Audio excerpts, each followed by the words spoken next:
কাউকে অতিরিক্ত মূল্য দিয়ে যখন অবহেলিত হচ্ছ তখন সেই মানুষটাকে মূল্য দেওয়া বন্ধ করে দাও। তোমার যেখানে মূল্য নাই সেখানে মূল্য দেওয়া বোকামি। যেই মানুষটা তোমাকে অবহেলা করছে, ইগনোর করছে, তুমি তখন তার অবহেলা কিংবা ইগনোরকে প্রশ্রয় দিও না, বরং তুমি তোমার মতো করেই নিজেকে ব্যস্ত রাখো। এতে করে মানুষটা যেন বুঝতে পারে তুমি তাকে ছাড়া দিব্যি ভালো থাকতে পারো। অবহেলা কিংবা ইগনোরের মাত্রা তখনই বেড়ে যায় যখন মানুষটা বুঝে যায় যে তুমি তাকে ছাড়া অচল, অর্থাৎ তোমার পুরোটা দিন রাত তুমি তাকে নিয়েই পড়ে আছো। মানুষ তখনই অন্যকে তুচ্ছ ভাবা শুরু করে যখন তার কাছে অন্য কেউ নিজেকে বিলিয়ে দেয়, ছোট করে। কেউ তোমাকে চাইলেই অবহেলা করার সুযোগ পাবে না যদি তুমি তাকে সেই সুযোগটা না দাও। তোমার প্রতি যে মানুষটা যতটুকু গুরুত্ব দেখাবে তোমারও সেই ততটুকু গুরুত্ব দেওয়া উচিত। অতিরিক্ত গুরুত্ব দিলে মানুষ তোমাকে গুরুত্বহীন ভাবতে শুরু করবে। কারো কাছে অবহেলার পাত্র হওয়ার থেকে জীবন থেকে সেই মানুষটাকে মুছে ফেলাই ভালো। যদিও এতে করে কষ্টটা কিছুটা কমবে, কিন্তু কারো কাছে নিজেকে ধুঁকে ধুঁকে শেষ হয়ে যেতে হবে না। যে তোমাকে এখনই অবহেলা করছে সে পরে আরও বেশি করে অবহেলা করবে যদি তুমি মানুষটিকে বেশি মূল্য দিতে থাকো। যে তোমার কাকুতি মিনতি বোঝে না, তোমার মনের কষ্ট যার মনে বিন্দুমাত্র অনুভব হয় না, সেই মানুষটা আর যাই হোক তোমার মনের হাহাকার কোনোদিন বুঝবে না। মানুষটা দিন শেষে তোমাকে ঠিকই অবহেলার পাত্রই বানিয়ে যাবে। কারো কাছে অবহেলার পাত্র হওয়াটা যেমন কষ্টের, ঠিক তেমনই লজ্জার বিষয়। প্রয়োজনের চেয়ে তুমি যখন কাউকে অতিরিক্ত মূল্য দিবে তখন সেই মানুষটা তোমাকে সস্তা ভাবতে শুরু করবে, সেই সাথে নিজেকে অহংকারী মনে করবে। কারণ অতিরিক্ত মানুষ কোনো কিছুই হজম করতে পারে না, হোক সেটা কেয়ার কিংবা ভালোবাসা। জীবনে কারোর উপর খুব বেশি ভরসা রাখতে নেই, কাউকে জীবনের সাথে খুব বেশি সিরিয়াসলি নিতে নেই। কারণ তুমি যখন কাউকে সিরিয়াসলি নিবে তখনই মানুষটা বদলে যেতে শুরু করবে। কারণ মানুষের ধর্মই হলো সবটা পেয়ে গেলে বদলে যাওয়া। কখনো একটা ছেলে আর মেয়েকে একসাথে রাস্তায় হাঁটতে কিংবা রাস্তা পার হওয়ার সময় লক্ষ্য করলে দেখবেন যে রাস্তায় যে পাশটায় গাড়ি, ছেলেটা ওই পাশে থাকে। ছেলেটা মেয়েটাকে দ্রুতগামী গাড়ি থেকে বাঁচিয়ে রাখছে, ব্যাপারটা এমন না। কিন্তু ছেলেটার মধ্যে এই জিনিসটা কাজ করে যে যদি কখনো গাড়িটা এদিকে আসে তবে যেন আগে আমাকে আক্রমণ করে, আমাকে আঘাত করে। এই ব্যাপারটা ছেলেদের মধ্যে বিল্ট ইন ভাবে থাকে। সম্ভবত আগলে রাখার ব্যাপারটাই রেসপন্সিবিলিটি। লোকমুখে শোনা যায় ছেলেরা নাকি আজীবনের শিশু, এরা বড় হয় না। কথাটা আসলেই সত্য, কারণ জীবনের প্রত্যেকটা বয়সেই ছেলেরা শিশুদের মতো। রূপকথায় যেমন ধরুন আগামীকাল পরীক্ষা আর ছেলেটা পাহাড় সমান সিলেবাস বাকি, কিন্তু এরপরও সে বিশ্বাস করে কোনো একটা দৈব শক্তি হয়তো সে এক রাত্রে সিলেবাস শেষ করতে পারবে। মাসের 20 তারিখে বেতনের শেষ হলেও এরা ভাবে প্যারা নাই, চালায় নিতে পারবো। সম্ভাবনা যতই শূন্যের কাছাকাছি হোক, বাবারা সারা বছর এক জামা পরে কাটায়, কিন্তু মাঝে মাঝে বাজারের সবচেয়ে বড় মাছটা অনেক টাকায় কিনে আনেন। এরপর মায়ের ধমক খায়, কিন্তু তবুও তিনি খুশি। সবচেয়ে বড় মাছটা কিনতে পারায় তিনি ঠিক শিশুর মতোই খুশি। তবুও একটা বয়স ছেলেদের ভাবায়, সেই বয়সে রূপকথা থাকে সবচেয়ে বেশি, কিন্তু ধীরে ধীরে সমস্ত রূপকথা অনিশ্চিত হয়ে যায়। সেই বয়সে বাবার বুড়িয়ে যাওয়া দেখে ছেলেদের কপালে ভাঁজ পড়ে। সেই বয়সে বেলা বোঝো শুনে প্রিয়তমা হারানোর ভয়ে ছেলেরা কুঁকড়ে মরে, কিন্তু এরপরও এরা রূপকথায় বিশ্বাস করে, ভাবে হবে, সব হবে। ছেলেরা আগলে রাখার ক্ষমতা নিয়েই জন্মায়, তাই আগলে রাখতে এরা ভয় পায় না। কিন্তু আমি শেষমেশ সব আগলে রাখতে পারবো তো, এটা ভেবে তাদের ভীষণ ভয় হয়, ভীষণ। যে যদি কখনো গাড়িটা এদিকে আসে তবে যেন আগে আমাকে আক্রমণ করে, আমাকে আঘাত করে। এই ব্যাপারটা ছেলেদের মধ্যে বিল্ট ইন ভাবে থাকে। সম্ভবত এই আগলে রাখার ব্যাপারটাই রেসপন্সিবিলিটি। লোকমুখে শোনা যায় ছেলেরা নাকি আজীবনের শিশু, এরা বড় হয় না।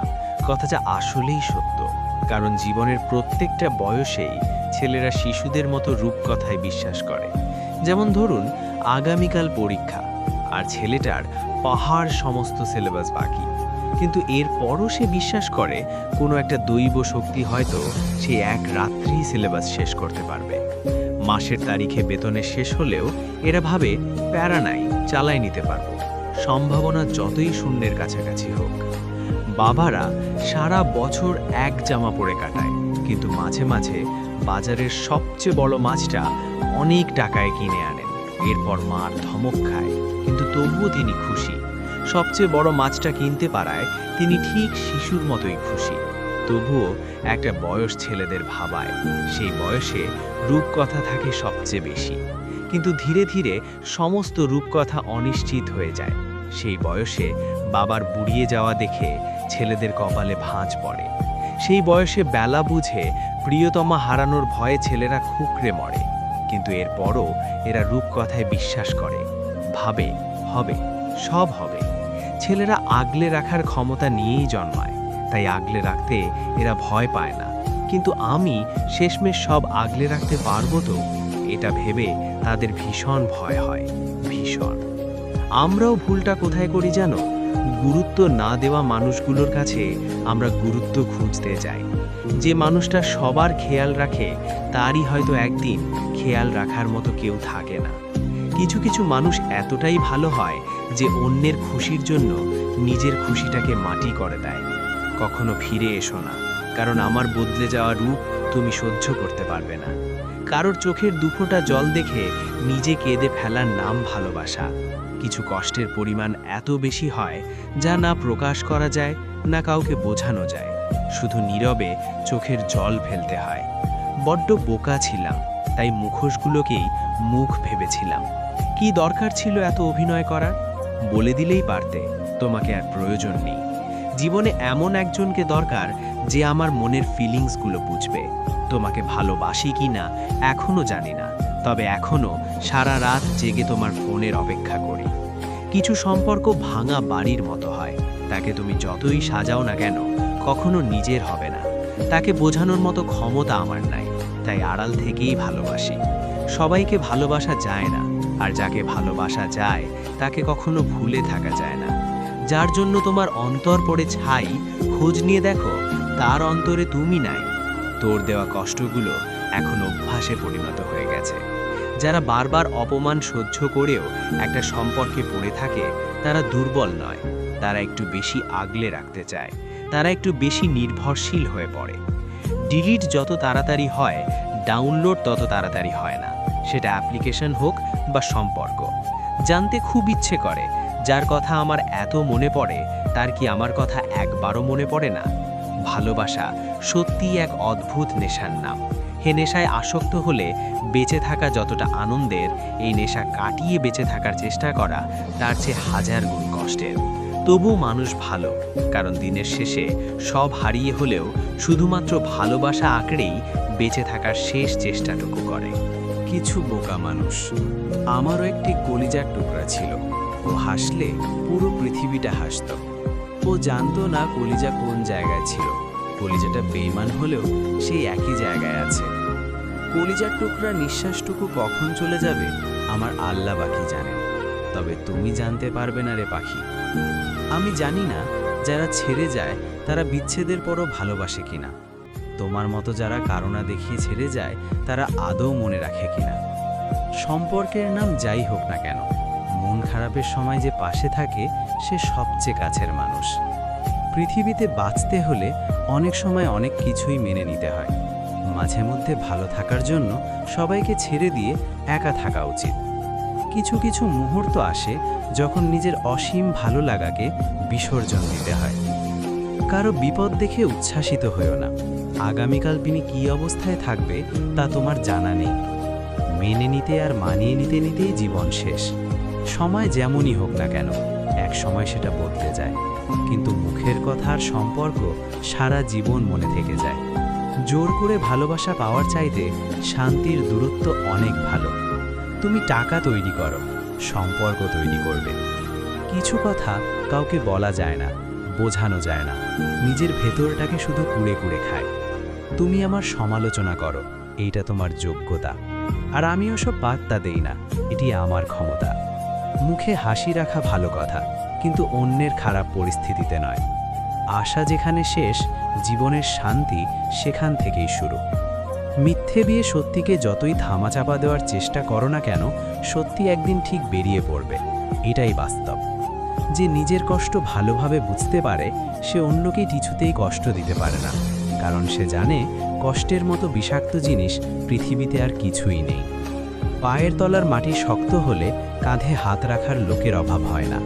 কারো পছন্দের হওয়াটা খুব সহজ, কিন্তু সবসময় তার পছন্দের হয়ে থাকা খুব কঠিন।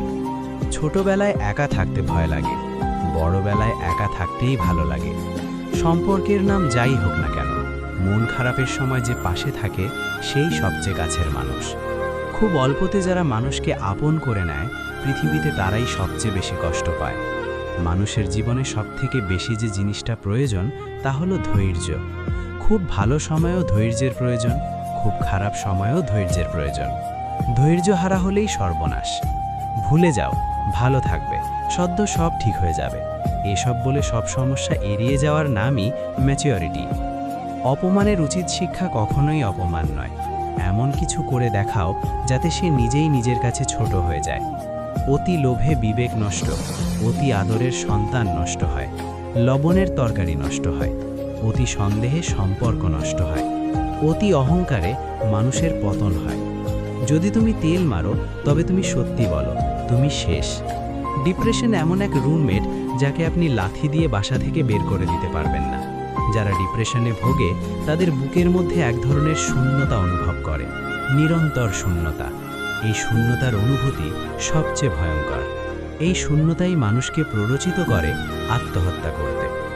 দীর্ঘ সময় ধরে শূন্যতাকে বুকের মাঝে আটকে রাখার পর একজন ডিপ্রেসিভ মানুষ একদিন কনভিন্সড হন যে তার এই জীবন সম্পূর্ণ অর্থহীন এবং আত্মহত্যার মাধ্যমে তার এই যন্ত্রণা একেবারে বন্ধ করে ফেলা সম্ভব। ডিপ্রেশন এবং আত্মহত্যার প্রবণতা বা সুইসাইডাল টেন্ডেন্সি তাই ঘনিষ্ঠভাবে জড়িত। ডিপ্রেশন এবং আত্মহত্যা সংক্রান্ত সকল আলোচনায় সবচেয়ে বেশি স্টিরিওটাইপ মন্তব্য হচ্ছে, অমুক মানুষের জীবনে কত কষ্ট, তবু সে সংগ্রাম করে যাচ্ছে, সে তুলনায় এই লোকের জীবন কত আরামের, তবু সে কেন এমন সিদ্ধান্ত নিল। কিংবা আত্মহত্যা এক ধরনের কাপুরুষতা। আমরা সব কিছুই বিচার করার চেষ্টা করি আমাদের অভিজ্ঞতার আলোতে। যা কিছু আমাদের অভিজ্ঞতার বাইরে তার ব্যাপারে রূঢ় জাজমেন্ট দিতে আপনাদের দেরি হয় না। কতখানি অসহায় হলে একজন মানুষ এত কঠিন সিদ্ধান্ত নিতে পারে? যে আজ আত্মহত্যা করল তার কাছে জীবন কতটা অর্থহীন ছিল। সবটুকু আবরণ সরালে নিজেকে ছাড়া আমাদের আর কিছুই নেই। সেই নিজেকেই মুছে দেওয়ার সিদ্ধান্ত নেওয়ার সময় একটা মানুষের কতটা শূন্যতা, কতটা অসহায় লাগে। না, আমরা কেউ এসব ভাবি না। সত্যিকারের বন্ধু হিসেবে যদি পাশে দাঁড়াতে চান তবে এমপ্যাথি নিয়ে একজন ডিপ্রেসড কিংবা সুইসাইডাল মানুষের কথাগুলো শুনুন।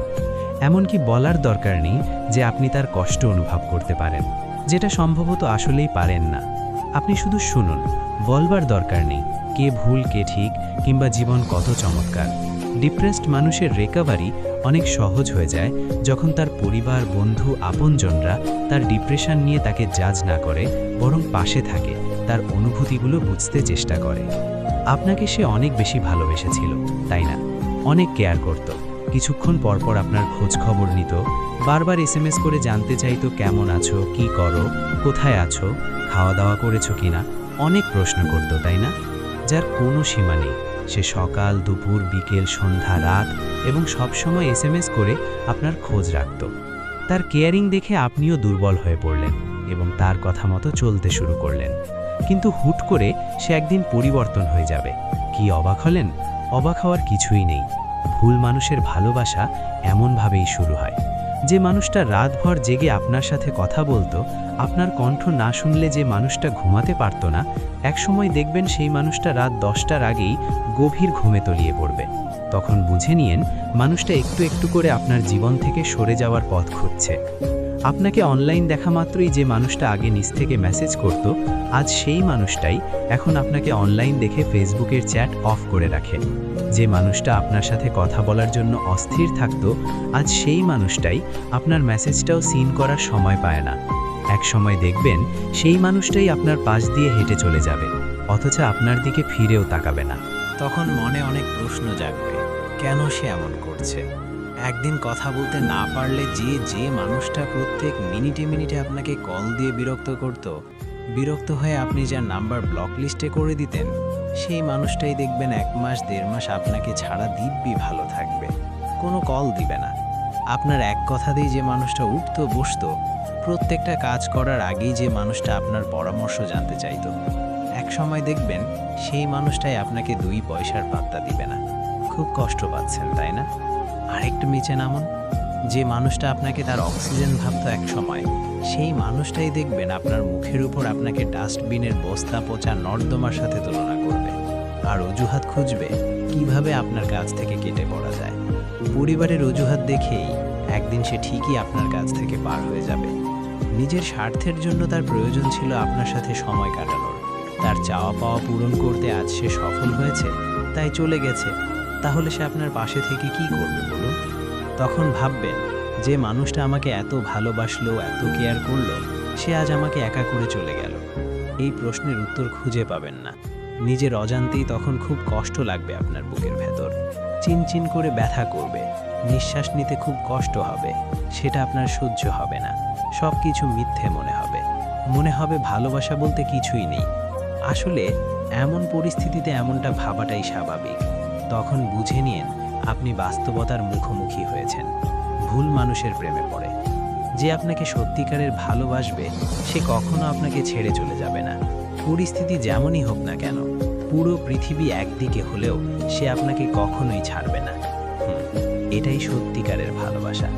আসলে এমনই হয়, হুট করে জীবনে আসা মানুষগুলো হুট করেই চলে যায়, সাজানো জীবনটা এলোমেলো করে দিয়ে চলে যায়, চোখে জল ফেলতে ফেলতে রাত পার হয়। এখন কার দোষ দিবেন? থাকের যদি তাই দেন তাহলে ভুল হবে।